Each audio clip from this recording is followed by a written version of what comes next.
Morí asfixiado en un hospital abarrotado, y lo que vi del otro lado cambió todo lo que yo creía sobre la vida.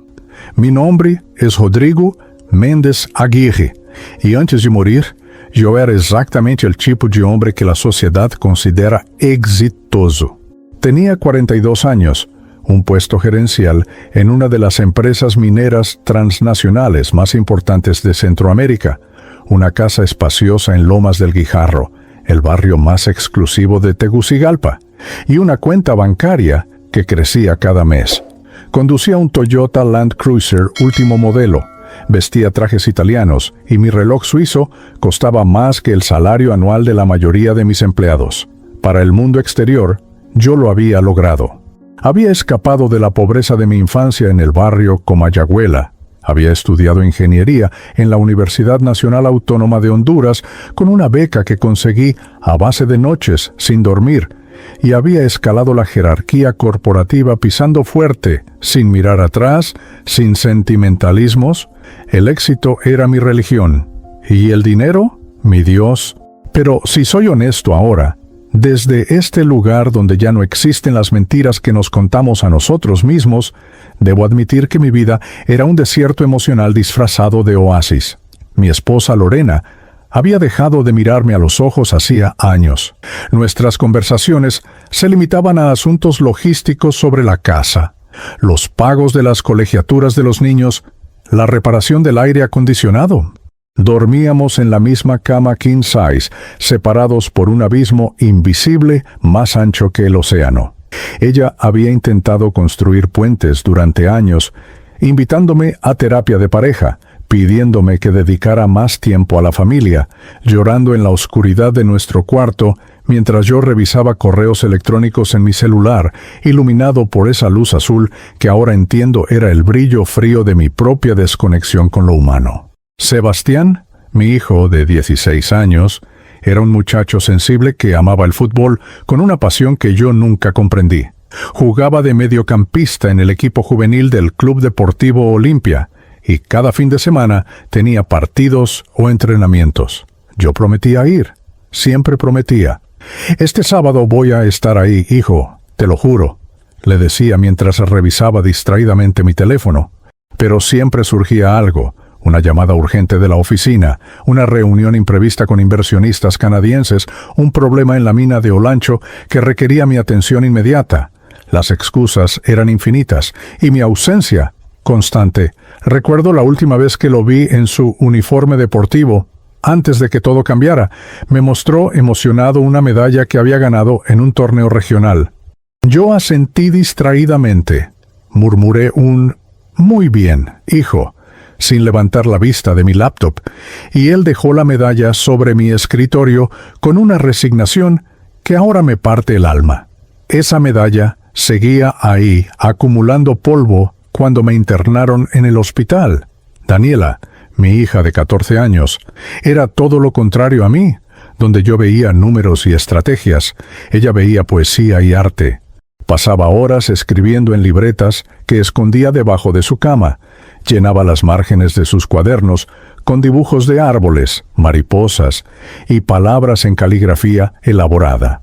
Una vez la sorprendí leyendo sus poemas en voz alta en su habitación, y cuando me vio, cerró la libreta avergonzada. «Es solo una tontería, papá», me dijo. Y yo, en lugar de abrazarla y pedirle que me leyera más, en lugar de nutrirme de esa sensibilidad hermosa que irradiaba, le dije: «Está bien que tengas hobbies, pero no descuides las matemáticas y las ciencias. Eso es lo que te va a dar futuro». Vi cómo algo se apagaba en sus ojos, cómo guardaba esa libreta en el cajón más profundo de su escritorio, y nunca más volvió a compartir conmigo sus creaciones. Yo había matado su confianza con mi desprecio disfrazado de pragmatismo. En la oficina era conocido como un hombre duro pero justo, o al menos eso me decía a mí mismo. La verdad es que era implacable. Despedía empleados sin parpadear si los números no cuadraban, presionaba a los supervisores hasta el agotamiento para cumplir con las metas de producción y cerraba los ojos ante las condiciones laborales cuestionables en las minas. Cuando los trabajadores de Olancho organizaron protestas por mejores medidas de seguridad, yo fui el encargado de negociar con ellos. No negocié. Los amenacé con despidos masivos si no volvían al trabajo. Ganamos esa batalla. Ellos volvieron callados, derrotados, a las entrañas de la tierra, y yo recibí un bono de $50,000 por manejar efectivamente el conflicto laboral. Nunca pensé en las familias de esos hombres, en los hijos que dependían de sus salarios miserables, en las esposas que rezaban cada noche para que sus maridos regresaran vivos de la mina. Había un conserje en el edificio donde estaban nuestras oficinas ejecutivas, un hombre mayor llamado Arsenio Durán. Tenía la piel curtida por el sol, manos ásperas y callosas, y una sonrisa amable que ofrecía a todo el mundo. Cada mañana, cuando yo entraba al lobby de mármol con mi maletín de cuero italiano y mis zapatos recién lustrados, él me saludaba. «Buenos días, don Rodrigo, que tenga un excelente día». Yo nunca le respondía, ni siquiera lo miraba. Para mí, era parte del mobiliario, tan invisible como las plantas decorativas o los cuadros en las paredes. Ahora, desde este lugar de claridad absoluta, puedo ver cuánto dolor causó mi indiferencia. Arsenio había perdido a su esposa el año anterior. Trabajaba 2 turnos para mantener a sus 3 nietos huérfanos, y ese saludo matutino era su manera de mantener viva su humanidad en un mundo que lo trataba como desechable. Mi silencio era una crueldad cotidiana que yo ni siquiera registraba. Entonces llegó marzo de 2020, y con él las primeras noticias sobre un virus que estaba devastando países lejanos: Italia, España, China. Yo veía las imágenes en CNN mientras desayunaba mi café negro y mi pan tostado con aguacate que Lorena preparaba en silencio. Hospitales colapsados, médicos exhaustos, filas de ataúdes, exageración mediática. Pensaba, pánico innecesario. Honduras estaba lejos de todo eso, protegida por su irrelevancia geográfica y económica. Además, yo era joven, saludable, no fumaba. ¿Qué podía pasarme? Cuando el presidente hondureño anunció las primeras medidas restrictivas, yo las vi como obstáculos para los negocios. En la empresa, organizamos una reunión de emergencia. Los otros gerentes hablaban de implementar trabajo remoto, de cerrar temporalmente las operaciones no esenciales, de proteger a los empleados. Yo argumenté con vehemencia en contra. No podemos paralizar la producción por un virus gripal, dije, golpeando la mesa de juntas con el puño. Nuestros compromisos con los inversionistas no se detienen por un poco de histeria colectiva. Si implementamos home office, perderemos control sobre los procesos. La productividad caerá. Necesitamos mantener operaciones normales. Mi voz dominó la sala. Al final, prevalecieron mis argumentos. Seguiríamos trabajando presencialmente con medidas preventivas básicas. Gel antibacterial en la entrada y ya. Me sentí victorioso. Los días siguientes fueron un desfile de negación. Lorena me suplicaba que usara mascarilla, que mantuviera distancia, que considerara trabajar desde casa, aunque fuera parcialmente. Yo me burlaba de sus miedos. «Estás viendo demasiadas noticias», le decía. «Eso no va a llegar aquí, y si llega, no es tan grave como dicen». Sebastián dejó de ir a sus entrenamientos porque el club había suspendido actividades. Lo vi frustrado, encerrado en su cuarto, y en lugar de aprovechar ese tiempo para conectar con él, lo critiqué. Aprovecha para estudiar más. No todo en la vida es fútbol. Daniela intentó mostrarme un poema que había escrito sobre el miedo y la incertidumbre que sentía. Yo le dije que estaba siendo dramática, que no había nada que temer si uno era fuerte. La última semana de marzo asistí a una reunión presencial con ejecutivos de 3 empresas diferentes.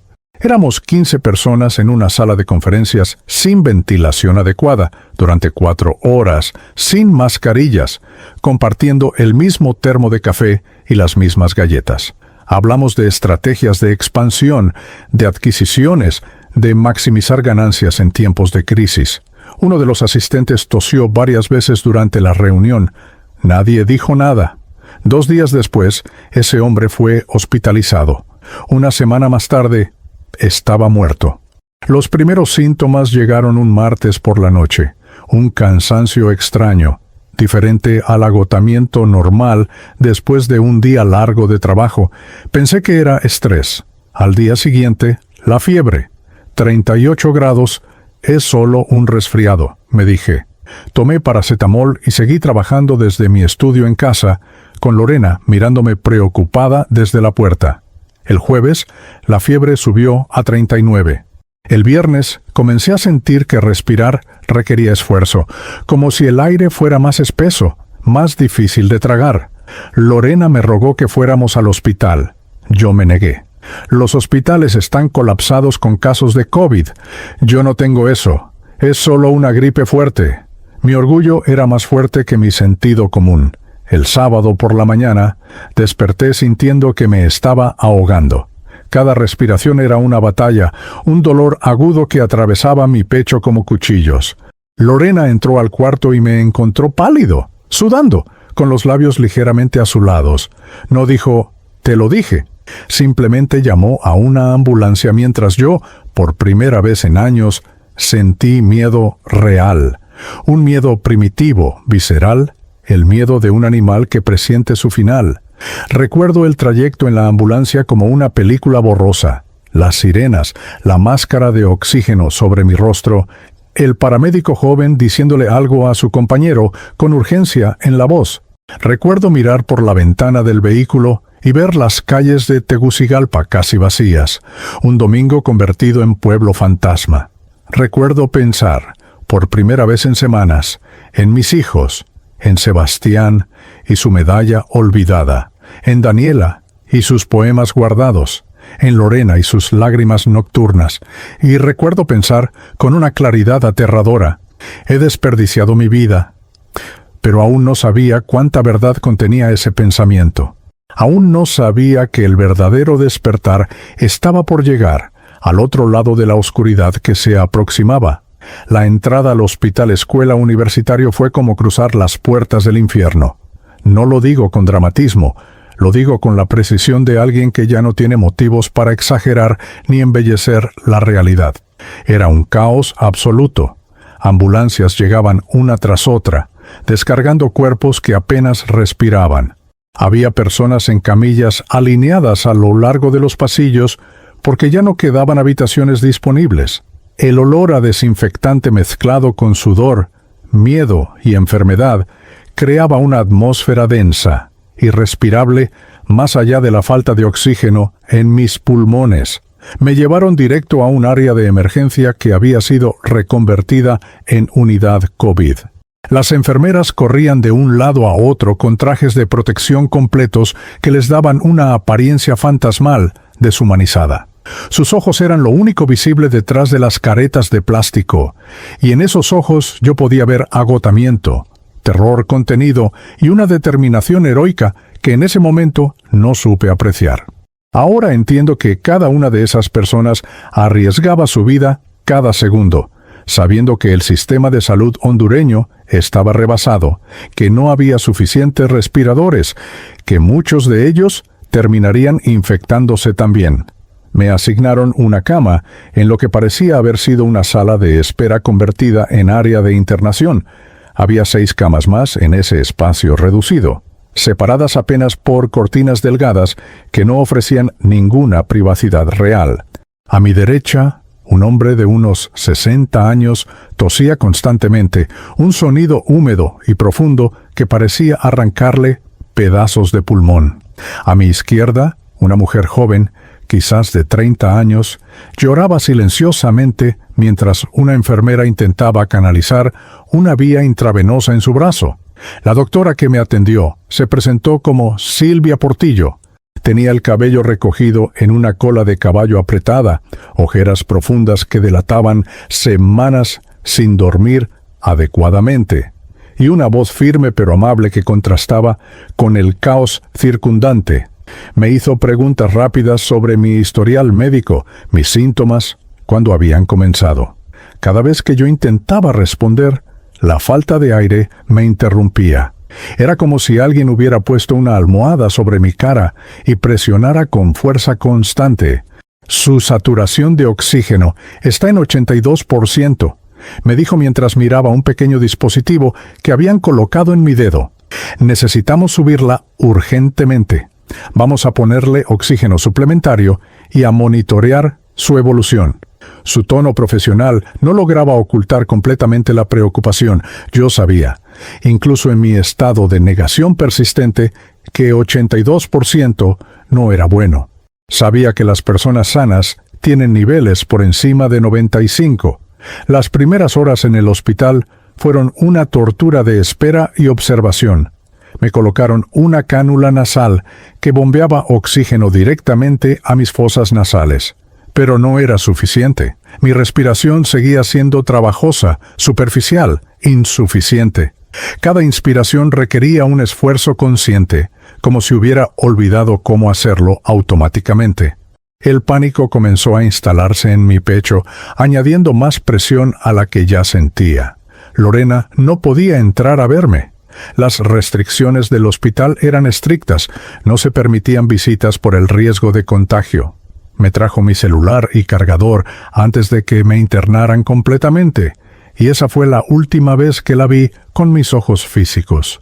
Me dejó en la puerta de emergencias, con lágrimas corriendo por debajo de su mascarilla, sus manos temblando cuando soltó las mías. «Vas a estar bien», me dijo, pero su voz quebraba la mentira.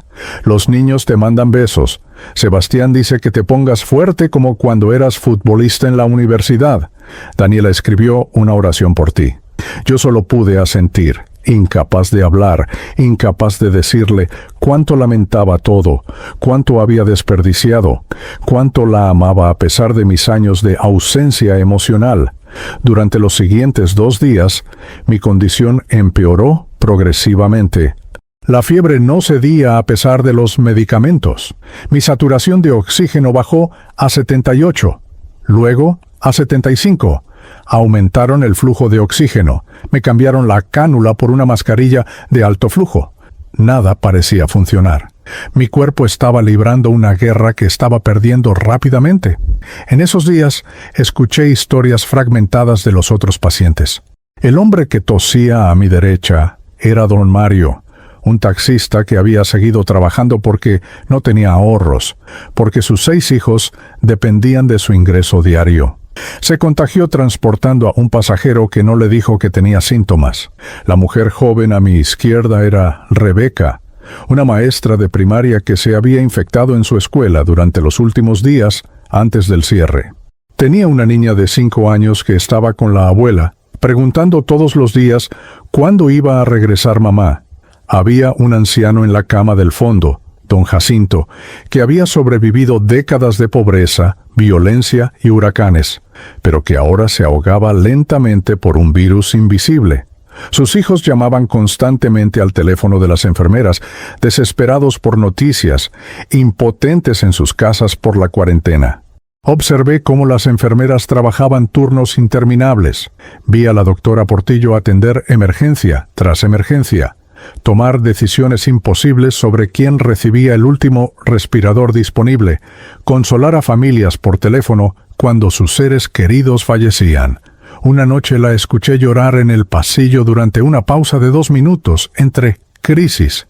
Lloraba por un paciente que acababa de morir, un hombre de mi edad que había dejado 3 hijos pequeños. Luego se secó las lágrimas, se ajustó la careta y regresó a salvar la siguiente vida. El sonido de los ventiladores mecánicos se convirtió en la banda sonora de mi existencia. Era un ritmo constante, artificial, que mantenía vivos a quienes ya no podían respirar por sí mismos. Durante las noches, ese sonido se mezclaba con los gemidos de dolor, las toses desgarradoras, las alarmas de los monitores cuando alguien entraba en crisis. Dormía en fragmentos de minutos, despertando constantemente con la sensación de asfixia, con el corazón acelerado, con el terror de que la siguiente respiración no llegara. El tercer día, don Mario dejó de toser. Su silencio fue más aterrador que su tos. Vi cómo las enfermeras corrieron a su cama, cómo intentaron reanimarlo, cómo finalmente la doctora Portillo sacudió la cabeza con tristeza infinita y registró la hora de muerte. 30 minutos después, Su cuerpo fue llevado en una bolsa negra. Su cama fue desinfectada rápidamente y ocupada por un nuevo paciente 2 horas más tarde. La rotación era constante, implacable. Algunos mejoraban y eran trasladados a salas de menor gravedad. Otros empeoraban y eran intubados. Otros simplemente dejaban de respirar. Mi cuarto día en el hospital fue cuando comprendí que iba a morir. Mi saturación había bajado a 68%. Mis labios estaban completamente azules. Cada respiración era un acto de voluntad suprema. La doctora Portillo vino a mi cama acompañada de 2 colegas. Su rostro, visible solo por los ojos detrás del equipo de protección, mostraba la seriedad de la situación. «Rodrigo», me dijo con firmeza pero con pasión, «necesitamos intubarlo. Su cuerpo ya no puede oxigenarse adecuadamente por sí mismo. Vamos a conectarlo a un ventilador mecánico. Es un procedimiento necesario, pero debo ser honesta con usted. Es delicado y su recuperación dependerá de muchos factores». Yo sabía lo que eso significaba. Había escuchado suficientes noticias, había visto suficientes estadísticas. La intubación era muchas veces el último paso antes de la muerte. Pedí mi teléfono con gestos desesperados porque ya casi no podía hablar. Me lo dieron. Con manos temblorosas, abrí WhatsApp y grabé un mensaje de voz para Lorena. Mi voz era un susurro ronco, entrecortado. «Amor, van a intubarme. Quiero que sepas que siento todo lo que no fui. Dile a Sebastián que estoy orgulloso de él, a Daniela, que sus poemas son hermosos. Los amo. Perdónenme». No pude terminar. El teléfono cayó de mis manos. Las lágrimas corrían por mi rostro. Me prepararon rápidamente. Me explicaron el procedimiento, pero sus palabras llegaban distorsionadas, lejanas, como si hablaran desde el fondo de un túnel. Me aplicaron sedantes. Recuerdo la sensación del líquido frío entrando por la vía intravenosa. Recuerdo cómo la habitación comenzó a girar lentamente, cómo los rostros de las enfermeras se volvían borrosos. Recuerdo ver a la doctora Portillo tomar el tubo de intubación. Recuerdo la presión en mi garganta cuando lo insertaron. Recuerdo el pánico absoluto de no poder respirar durante unos segundos eternos hasta que el ventilador mecánico comenzó a funcionar, bombeando aire a mis pulmones de manera artificial, rítmica, invasiva. Y luego recuerdo la oscuridad. Una oscuridad profunda, total, sin sueños, sin tiempo, sin conciencia. Era como caer en un pozo sin fondo, hundiéndose en agua negra y espesa. No había luz al final del túnel, como dicen las historias románticas sobre la muerte. Solo había vacío, silencio absoluto y una sensación de disolución, como si mi ser estuviera desvaneciéndose partícula por partícula. No sé cuánto tiempo estuve en esa oscuridad. Podría haber sido un segundo o una eternidad. El tiempo había dejado de existir. Yo había dejado de existir. Rodrigo Méndez Aguirre, el gerente exitoso, el hombre duro de negocios, el esposo ausente, el padre distante, todo eso se estaba disolviendo en la nada. Pero entonces, en medio de esa oscuridad absoluta, algo comenzó a cambiar. Una luz tenue, lejana, como el amanecer visto desde el fondo del océano, empezó a filtrarse. Y con esa luz llegó una conciencia nueva, diferente, expandida. Ya no era Rodrigo tratando de respirar en una cama de hospital. Era algo más, algo que observaba desde afuera, algo que estaba despertando a una realidad completamente diferente. La primera sensación fue de ligereza absoluta, como si durante toda mi vida hubiera cargado un peso invisible sobre los hombros y de repente alguien lo hubiera quitado de un solo movimiento. Ya no había dolor. Ya no había esa presión terrible en el pecho, esa lucha desesperada por cada bocanada de aire. Había paz, una paz extraña, desconcertante, que contrastaba violentamente con el terror de los últimos minutos que recordaba. Abrí los ojos, o al menos eso creía ser, y lo primero que vi me dejó completamente confundido. Estaba mirando hacia abajo, hacia una escena que mi mente tardó varios segundos en procesar.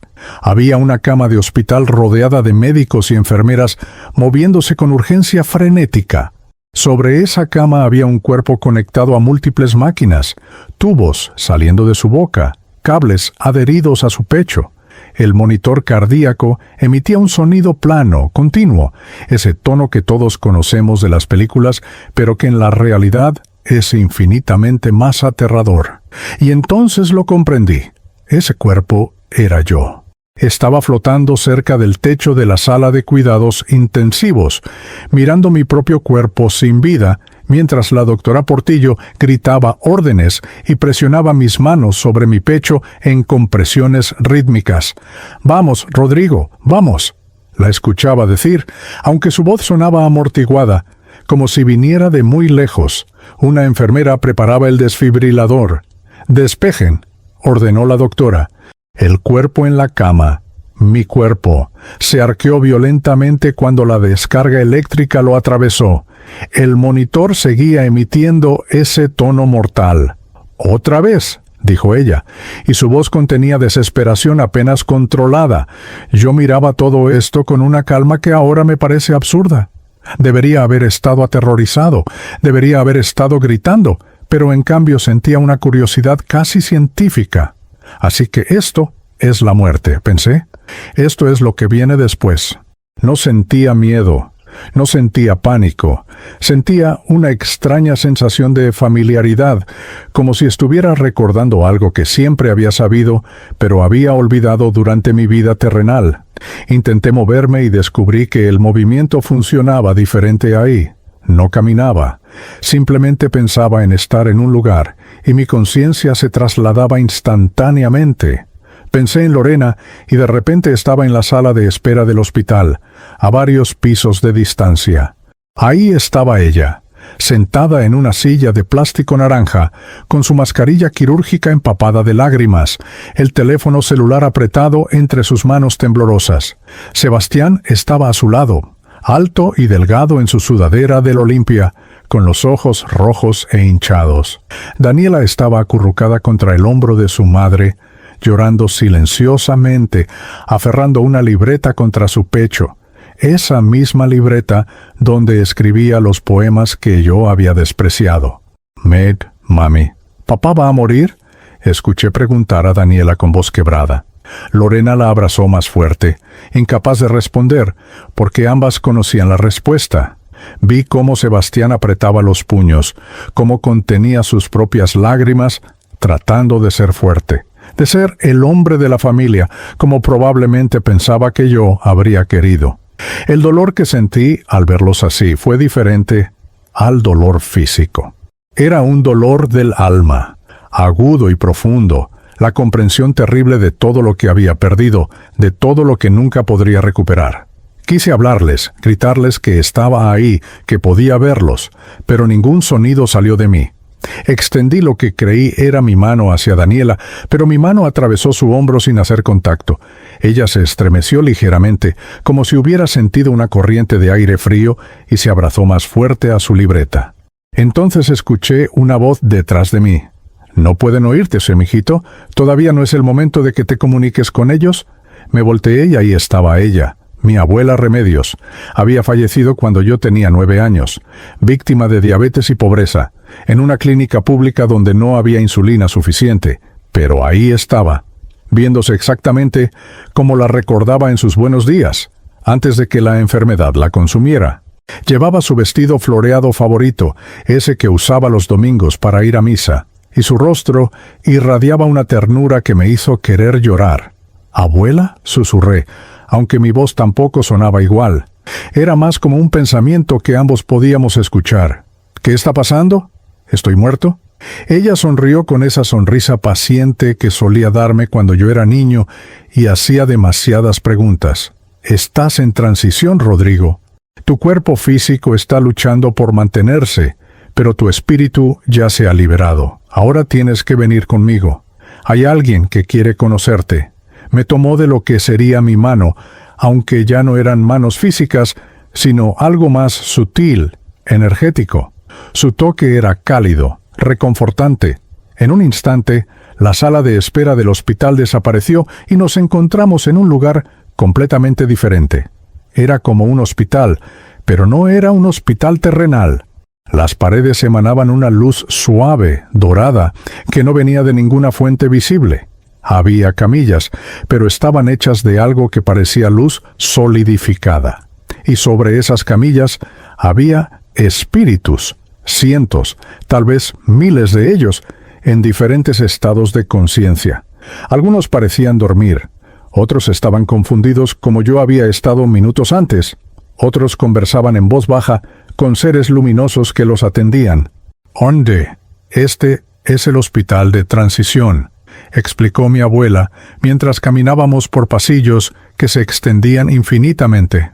«Aquí llegan las almas que han dejado el cuerpo físico de manera traumática o súbita, especialmente durante esta pandemia. Hemos recibido millones. Muchos están desorientados, asustados. No entienden que ya no están vivos en el sentido terrenal. Necesitan tiempo y ayuda para adaptarse. Pasamos junto a una camilla donde una mujer joven lloraba desconsoladamente. Mis hijos están solos. Tengo que volver», repetía una y otra vez. Una entidad luminosa, imposible de describir con palabras terrenales, la consolaba con infinita paciencia. «Tus hijos estarán bien, están siendo cuidados. Ahora necesitas descansar y sanar tu espíritu». La mujer finalmente se recostó y una luz dorada la envolvió como una manta. En otra camilla, un hombre mayor miraba sus manos translúcidas con fascinación. «Ya no me duele», decía maravillado. «Ya no me duele nada». Un ser luminoso le sonreía. «El cuerpo físico ya no te limita. Ahora eres libre». Vi lágrimas de alivio correr por el rostro del anciano. Mi abuela me llevó a una sección más tranquila del hospital espiritual. Ahí, sentado en una silla que parecía hecha de nubes solidificadas, había un hombre de edad indefinida.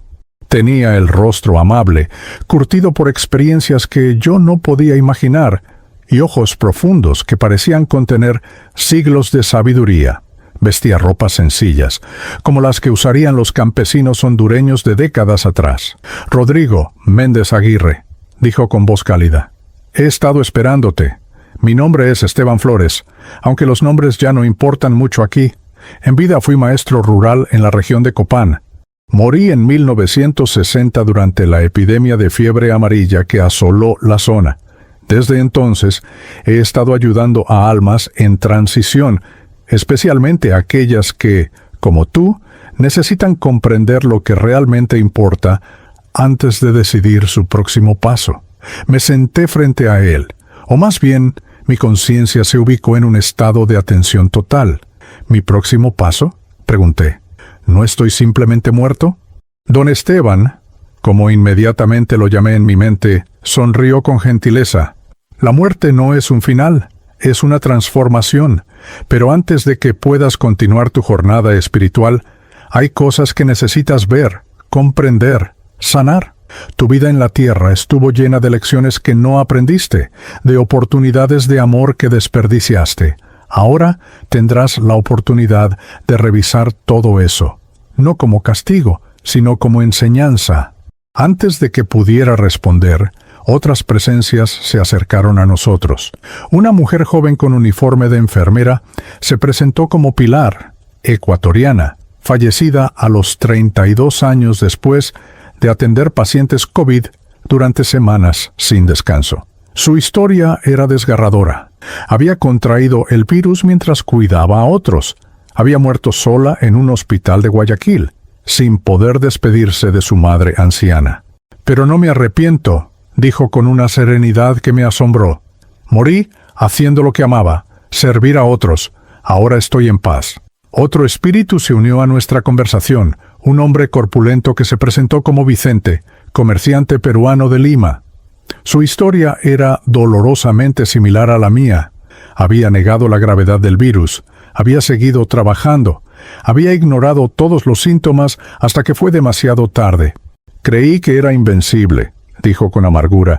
«Creí que el dinero me protegería. Morí solo en una cama de hospital, sin un centavo que me sirviera de algo. sin haber dicho a mi familia cuánto los amaba. No cometas mis errores, hermano. Aprende lo que viniste a aprender aquí. Don Esteban me miró con intensidad. Rodrigo, tu cuerpo físico todavía está luchando por sobrevivir. Los médicos no se han rendido. Tienes una decisión que tomar, pero antes de tomarla, necesitas ver la verdad de tu vida. ¿Estás listo para enfrentar el espejo del alma? Su pregunta resonó en todo mi ser con un peso que no puedo describir. Yo, que había pasado 42 años evitando enfrentarme a mí mismo, ahora no tenía escapatoria. Asentí lentamente. Estoy listo, dije, aunque no tenía idea de lo que eso significaría realmente. Don Esteban se levantó de su asiento y extendió su mano hacia mí. Pointes, lo que estás a punto de experimentar, dijo con voz grave y compasiva, es algo que cada alma debe enfrentar eventualmente. Algunos lo llaman el juicio final, pero esa expresión es inexacta. No hay juez externo, no hay Dios vengativo tomando notas de tus pecados. El único juez serás tú mismo. Vas a revivir cada momento significativo de tu vida, pero no desde tu perspectiva limitada. Vas a sentir exactamente lo que sintieron todas las personas que tocaste, para bien o para mal. Vas a comprender el efecto dominó de cada una de tus acciones. Me llevó a través de un pasillo que parecía estrecharse y expandirse simultáneamente, como si el espacio mismo fuera fluido. Llegamos a una sala circular sin paredes visibles, solo una penumbra luminosa que pulsaba suavemente. En el centro había algo que solo puedo describir como un espejo líquido suspendido en el aire, una superficie que reflejaba no imágenes, sino emociones, memorias, verdades. «Entra», me indicó don Esteban. «Yo estaré aquí cuando termines». Su tono era el de un padre que envía a su hijo a una prueba necesaria pero dolorosa. Pilar, la enfermera ecuatoriana, me tocó el hombro con suavidad. «Duele», me advirtió, «pero es el dolor que sana. Del otro lado de esto serás libre». Vicente, el comerciante peruano, asintió con solemnidad.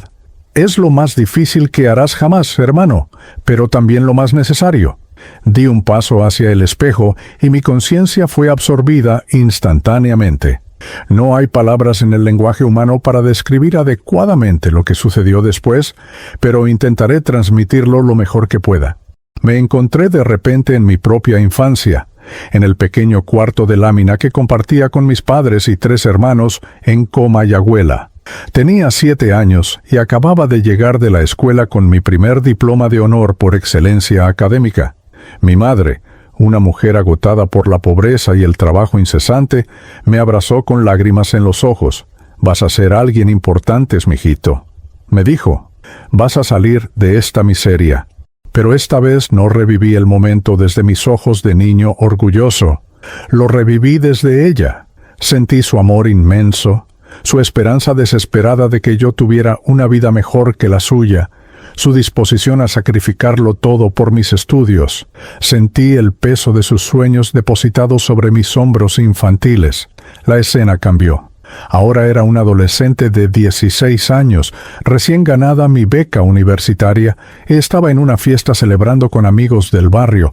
Había un muchacho tímido, Héctor se llamaba, que había quedado segundo en la competencia por la beca.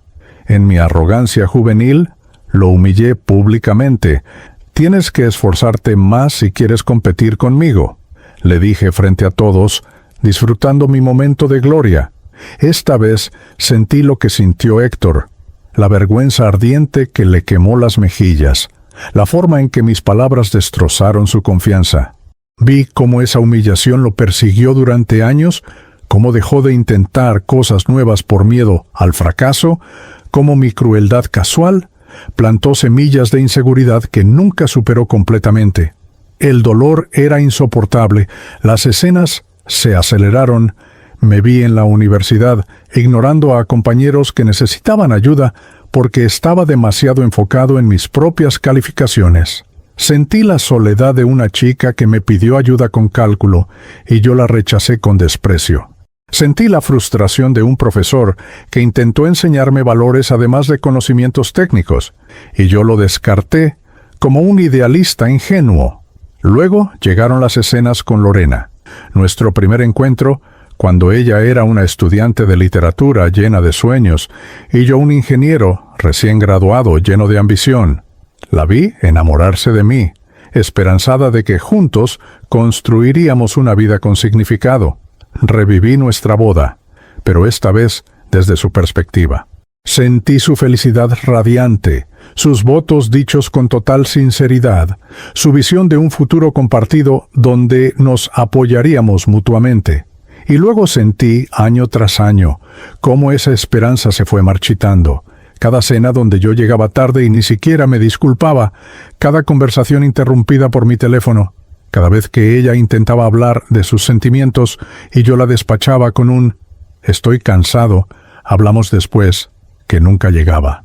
Sentí su soledad creciente, durmiendo al lado de un hombre que era un extraño. Sentí el momento exacto en que dejó de intentarlo, cuando algo en su corazón simplemente se rindió. El dolor de esa rendición fue como un cuchillo en mi pecho, pero lo peor estaba por venir. Las escenas con Sebastián y Daniela. Vi a Sebastián de 8 años, esperándome en la puerta de la casa con su uniforme de fútbol puesto, emocionado porque yo había prometido llevarlo a su primer partido oficial. Esperó 2 horas. Yo nunca llegué, atrapado en una reunión que consideré más importante. Sentí su decepción devastadora. Sentí cómo se dijo a sí mismo, «Papá no me quiere lo suficiente». Esa creencia, plantada ese día, creció como una maleza venenosa en su corazón. Reviví docenas de momentos similares, cada promesa rota, cada partido perdido, cada vez que eligió no mostrarme sus logros porque ya sabía que yo estaría demasiado ocupado para celebrarlos. Sentí como mi hijo desarrolló la creencia de que no era suficientemente valioso para merecer mi atención. El peso de esa culpa era aplastante. Con Daniela fue aún más doloroso. La vi de 11 años, escribiendo su primer poema completo, un texto hermoso sobre las mariposas y la libertad. Bajó las escaleras con su libreta, nerviosa pero esperanzada, queriendo compartir su arte conmigo. Me encontró en mi estudio, trabajando en reportes financieros. «Papá, escribí algo», me dijo tímidamente. Después, «Mijita, estoy ocupado». Respondí sin levantar la vista. Esta vez sentí lo que ella sintió. El rechazo cortante, la vergüenza de haber molestado, la conclusión inmediata de que su arte no tenía valor, de que ella no tenía valor.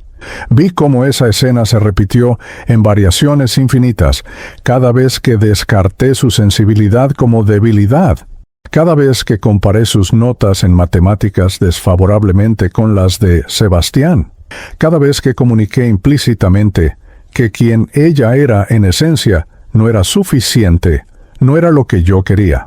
Sentí como mi hija aprendió a esconderse, a enterrar su verdadera naturaleza, a convertirse en algo pequeño y silencioso para no molestar a papá. Lloré, o lo que sea el equivalente espiritual del llanto, con una intensidad que nunca había experimentado en vida. Las escenas continuaron implacables. Arsenio, el conserje. Reviví años de saludos ignorados desde su perspectiva. Él me veía como un símbolo de todo lo que nunca podría ser, de la vida privilegiada que estaba eternamente fuera de su alcance. Mis desaires diarios reforzaban su sensación de invisibilidad social, pero también vi algo que nunca supe. Arsenio oraba por mí cada mañana. A pesar de mi desprecio, él pedía a Dios que me protegiera, que me diera sabiduría, que mi familia estuviera bien. Su bondad frente a mi crueldad me destrozó. Luego vinieron las escenas de la mina en Olancho. Vi a los trabajadores desde adentro. Sentí el miedo de bajar cada día a túneles peligrosos con equipo de seguridad inadecuado.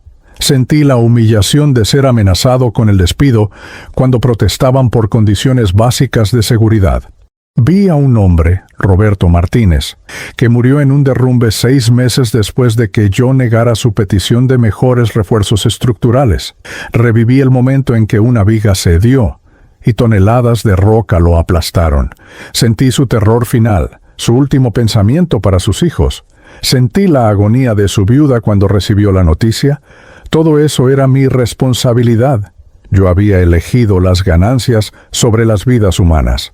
Pero en medio de toda esa oscuridad, también aparecieron destellos de luz, pequeños momentos de bondad que había olvidado completamente. A los 19 años, encontré un perro callejero herido y gasté dinero que apenas tenía en llevarlo al veterinario. Reviví la gratitud del animal, incapaz de hablar, pero desbordante de amor. A los 25, un colega estaba pasando por una depresión severa y yo, en un momento inusual de empatía, pasé 3 horas escuchándolo verdaderamente. Sentí su alivio, como esa conversación lo salvó de tomar una decisión irreversible. A los 30, hice una donación anónima a un refugio de niños, un gesto pequeño que ayudó a comprar medicinas que salvaron vidas.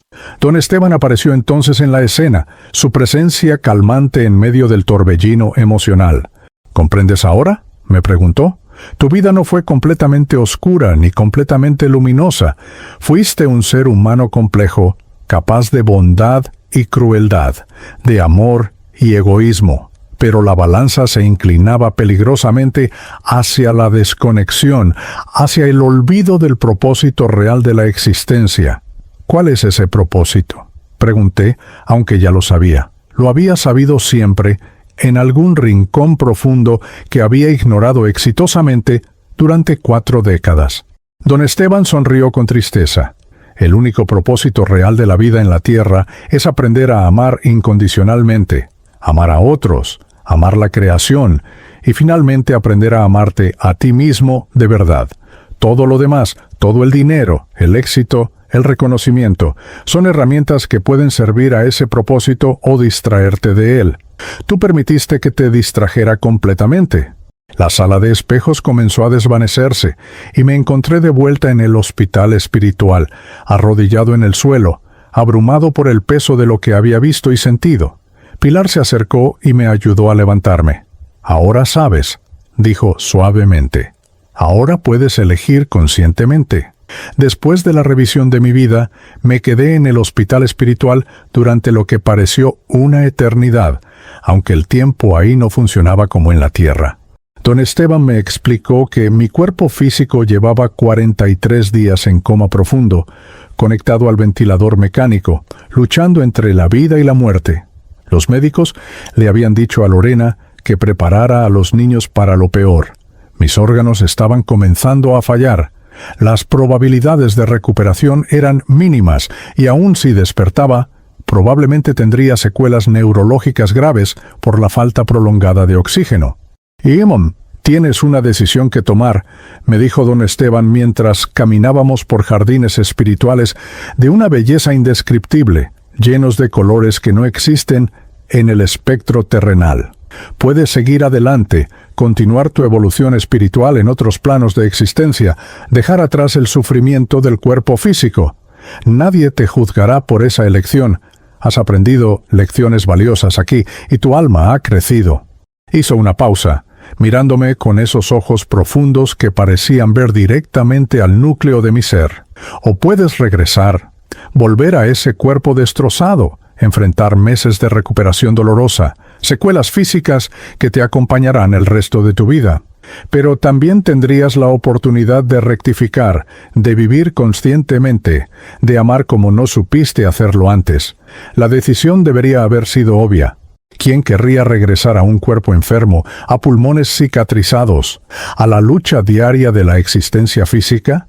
Pero cuando pensé en Lorena, en Sebastián, en Daniela, supe que no había realmente una elección. Había causado tanto dolor, había dejado tantas cosas sin decir, sin hacer. No podía irme así. No merecía la paz de seguir adelante sin al menos intentar reparar algo del daño que había causado. Quiero regresar, dije con firmeza. Necesito regresar. Don Esteban asintió como si hubiera esperado esa respuesta. Entonces regresarás, pero debes saber que no será fácil. El camino de vuelta es arduo, y la vida que te espera estará llena de desafíos. Tu cuerpo estará debilitado. Tendrás que reaprender cosas básicas, y sobre todo, tendrás que vivir con la memoria de todo lo que has visto aquí. Esa memoria será tanto una bendición como una carga. Me puso una mano sobre lo que sería mi hombro. Pero también tendrás una claridad que pocos tienen. Sabrás lo que realmente importa. Usa ese conocimiento sabiamente. Lo siguiente que recuerdo es una sensación de ser jalado hacia atrás, como si una cuerda invisible atada a mi centro me arrastrara a través de túneles de luz y oscuridad. Escuché la voz de mi abuela, Remedios, despidiéndose. «Vive bien, mijito. Honra esta segunda oportunidad». Escuché a Pilar desearme fuerza. Escuché a Vicente decir: «Haz lo que yo no pude, hermano. Ama mientras puedas». Y entonces, el dolor regresó. Un dolor físico tan intenso que me hizo desear no haber elegido volver. Cada terminación nerviosa de mi cuerpo gritaba. Mis pulmones se sentían como si estuvieran llenos de vidrio molido. El tubo en mi garganta era una invasión insoportable. Intenté abrir los ojos, pero los párpados pesaban toneladas. Intenté mover un dedo y el esfuerzo me agotó completamente. Escuché voces lejanas, amortiguadas, actividad cerebral aumentando. Dijo alguien con urgencia: «Doctor Portillo, está respondiendo». Sentí manos tocándome, examinándome. «Rodrigo, si me escuchas, intenta mover un dedo». Reuní cada gramo de energía que tenía y moví el índice de mi mano derecha, quizás 1 milímetro, pero fue suficiente. «¿Está despertando?», escuché decir a la doctora Portillo con una mezcla de sorpresa y alivio en su voz. «Después de 43 días, está despertando». Los siguientes días fueron una nebulosa de dolor, confusión y lenta, tortuosa recuperación. Me extubaron finalmente, un proceso que me hizo sentir como si me arrancaran las entrañas por la boca. Tuve que reaprender a respirar sin ayuda mecánica. Cada respiración un acto de voluntad consciente. Mis músculos se habían atrofiado severamente. No podía ni siquiera levantar mi propia cabeza de la almohada. La fisioterapeuta, una mujer paciente llamada Claudia Ramírez, me ayudaba con ejercicios que me dejaban exhausto después de 5 minutos. Pero lo más difícil no era el dolor físico, era el trauma psicológico. Las pesadillas eran constantes. Revivía la sensación de asfixia cada noche. Despertaba gritando, empapado en sudor, con el corazón acelerado, convencido de que me estaba muriendo de nuevo. Desarrollé ansiedad severa. Cada vez que sentía la más mínima dificultad para respirar, entraba en pánico. La psiquiatra del hospital, la doctora Fernanda Ochoa, me diagnosticó trastorno de estrés postraumático relacionado con COVID, algo que estaba volviéndose tristemente común entre los sobrevivientes. Lorena finalmente pudo entrar a verme cuando me trasladaron de cuidados intensivos a una habitación regular. La vi aparecer en la puerta, más delgada, con canas que no tenía antes, ojeras profundas, pero con los ojos brillantes de lágrimas. Se acercó lentamente a mi cama, como si tuviera miedo de que yo fuera una ilusión que se desvanecería si se movía demasiado rápido.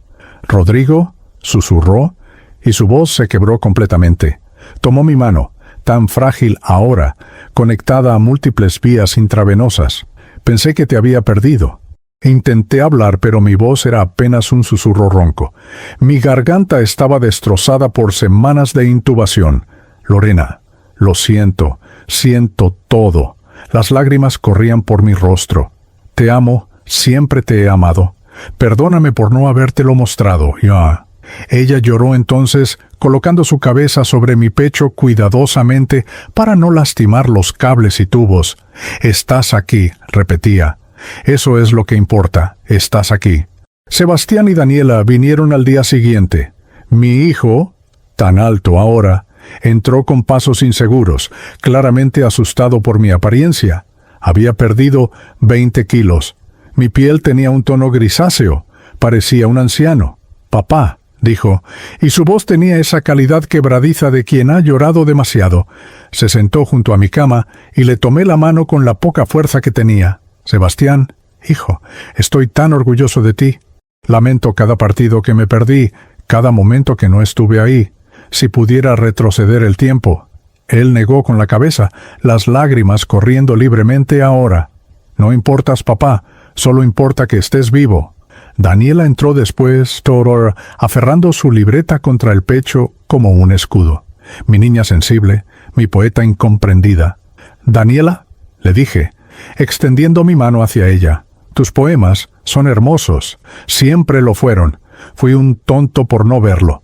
Ella sollozó y se acercó finalmente. «Escribí sobre ti todos los días mientras estabas en coma», me confesó. «Escribí oraciones, poemas, cartas que pensé que nunca leerías. Quiero leerlas todas», le prometí. «Cada una, y quiero que sigas escribiendo, que nunca dejes de crear. El mundo necesita tu belleza». La recuperación física tomó meses. Tuve que aprender a caminar de nuevo, como un niño dando sus primeros pasos. Mis pulmones quedaron con fibrosis permanente, lo que significa que nunca volvería a respirar con la facilidad de antes. Cualquier esfuerzo físico me dejaba sin aliento. Desarrollé fatiga crónica, algo común en sobrevivientes de COVID severo. Algunos días apenas podía levantarme de la cama. La depresión fue un compañero constante durante ese periodo oscuro, pero algo fundamental había cambiado en mi interior. Mientras mi cuerpo se recuperaba lentamente, mi alma ya había sido transformada completamente. Ya no podía ver el mundo de la misma manera. Cada respiración era un regalo, cada amanecer era un milagro, cada momento con mi familia era sagrado. Cuando finalmente pude regresar a casa, 6 meses después de haber sido internado, convoqué una reunión familiar. Lorena, Sebastián y Daniela se sentaron en la sala, curiosos y un poco preocupados.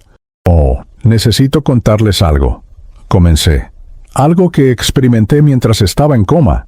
Les conté todo: la experiencia extracorporal, el hospital espiritual, mi abuela Remedios, don Esteban, la revisión de mi vida. No omití nada, ni siquiera las partes más dolorosas donde tuve que enfrentar el daño que les había causado. Lorena lloró silenciosamente durante todo el relato. Sebastián me escuchaba con los ojos muy abiertos. Daniela tomaba notas en su libreta, captando cada detalle con su sensibilidad de escritora. Cuando terminé, hubo un silencio largo. Finalmente, Lorena habló. «No sé si lo que experimentaste fue real en el sentido físico o una creación de tu cerebro bajo trauma extremo, pero no importa. Lo que importa es que regresaste diferente, regresaste mejor. Y tenía razón. El Rodrigo que casi muere en abril de 2020 ya no existía. En su lugar había alguien completamente nuevo, alguien comprometido a vivir con propósito. Renuncié a mi puesto en la empresa minera para sorpresa y consternación de mis superiores. «Estás dejando un salario de 6 cifras», me dijeron, incrédulos. «Por salud mental y salud del alma», respondí. «Sí». Usé mis ahorros, todo lo que había acumulado en años de trabajo obsesivo, para crear una fundación sin fines de lucro. Segunda Oportunidad Honduras, dedicada a apoyar familias de víctimas de COVID y sobrevivientes con secuelas graves. Busqué a Arsenio en el edificio donde solía trabajar. Cuando me vio entrar al lobby, apoyado en un bastón, porque todavía mi equilibrio no era perfecto, se quedó inmóvil. Me acerqué a él y le extendí la mano. «¿Y don Arsenio?», le dije formal y respetuosamente, «necesito pedirle perdón por años de desprecio y crueldad. Usted siempre fue amable conmigo y yo nunca lo vi como el ser humano valioso que es». Sus ojos se llenaron de lágrimas. «Don Rodrigo, no tiene que...» «Sí tengo que», lo interrumpí. «Y además, si me permite, me gustaría invitarlo a tomar café. Me gustaría conocer su historia, escuchar sobre su vida, ser su amigo si me da esa oportunidad». Arsenio se convirtió en uno de mis mejores amigos. Descubrí que era un hombre de sabiduría profunda, un poeta aficionado, un abuelo devoto, todo lo que me había perdido por mi ceguera voluntaria. Viajé a Olancho, a las comunidades mineras donde había causado tanto daño. Busqué a la viuda de Roberto Martínez, el hombre que murió en el derrumbe. Le pedí perdón, sabiendo que ninguna disculpa podía devolverle a su esposo, pero necesitando intentarlo de todos modos. Establecí un fondo educativo para sus hijos. Trabajé con organizaciones de derechos laborales para mejorar las condiciones en las minas. No podía deshacer el pasado, pero podía trabajar por un futuro mejor. Mi matrimonio con Lorena experimentó un renacimiento que ninguno de los dos habría creído posible. Comenzamos terapia de pareja, algo que ella había pedido durante años. Aprendí a comunicarme de verdad, a estar presente, a mostrar amor en acciones diarias. Recuperamos la intimidad que había muerto hacía tanto tiempo. Ella volvió a mirarme a los ojos y esta vez yo sostenía su mirada. Con Sebastián asistí a cada partido de fútbol, cada entrenamiento que pude. Lo vi jugar con una pasión que finalmente pude apreciar. Cuando su equipo ganó el campeonato regional, yo estaba en las gradas gritando más fuerte que nadie, llorando de orgullo y gratitud por poder estar ahí. Con Daniela, leí cada uno de sus poemas. Me convertí en su primer lector, su mayor admirador. La animé a participar en concursos literarios. Cuando ganó su primer premio de poesía juvenil a nivel nacional, el abrazo que nos dimos duró varios minutos. «Gracias por creer en mí, papá», me susurró. «Gracias por darme la oportunidad de hacerlo», le respondí. Han pasado 5 años desde que morí y volví a la vida. Mi cuerpo nunca se recuperó completamente. Sigo teniendo limitaciones físicas. Algunos días la fatiga es tan intensa que apenas puedo funcionar. Las cicatrices en mis pulmones son permanentes. Pero mi alma está más viva que nunca. Cada día despierto con gratitud. Cada respiración, por difícil que sea, es un recordatorio del milagro de existir. La pandemia de COVID-19 fue una tragedia global que cobró millones de vidas. Pero para mí, paradójicamente, fue también un regalo. Me obligó a morir para poder realmente vivir. Me enseñó que el éxito no se mide en cuentas bancarias, sino en conexiones humanas. Me mostró que el amor es el único propósito real de nuestra existencia. Ahora paso mis días sirviendo a otros a través de mi fundación. He ayudado a cientos de familias hondureñas a reconstruir sus vidas después de perder seres queridos por el virus. He hablado en conferencias sobre espiritualidad y experiencias cercanas a la muerte, compartiendo mi historia con la esperanza de que otros no necesiten morir para aprender a vivir. Don Esteban me visita a veces en sueños. ¿Lo estás haciendo bien?, me dice. Estás honrando tu segunda oportunidad. Mi abuela Remedios también aparece ocasionalmente, siempre con esa sonrisa cálida, siempre recordándome que el amor es eterno. Si hay algo que quiero que entiendas, tú que lees o escuchas esta historia, es esto. No esperes a estar al borde de la muerte para despertar a lo que realmente importa. No necesitas tener una experiencia cercana a la muerte para aprender las lecciones que yo aprendí del modo más difícil. Mira a tu alrededor ahora mismo. ¿A quién has estado ignorando? ¿A quién necesitas pedirle perdón? ¿A quién necesitas decirle que lo amas? No esperes. El tiempo es una ilusión, pero también es lo más precioso que tenemos mientras estamos en estos cuerpos físicos. Morí de COVID y descubrí el verdadero sentido de la vida. Amar incondicionalmente, servir genuinamente, vivir conscientemente. Ese es mi testimonio, esa es mi verdad. Y ahora, esa es mi misión, hasta que mi alma finalmente deje este cuerpo de manera permanente y regrese al hogar espiritual de donde venimos todos. Gracias por escuchar la historia de Rodrigo Méndez Aguirre, un hombre que tuvo que morir para aprender a vivir.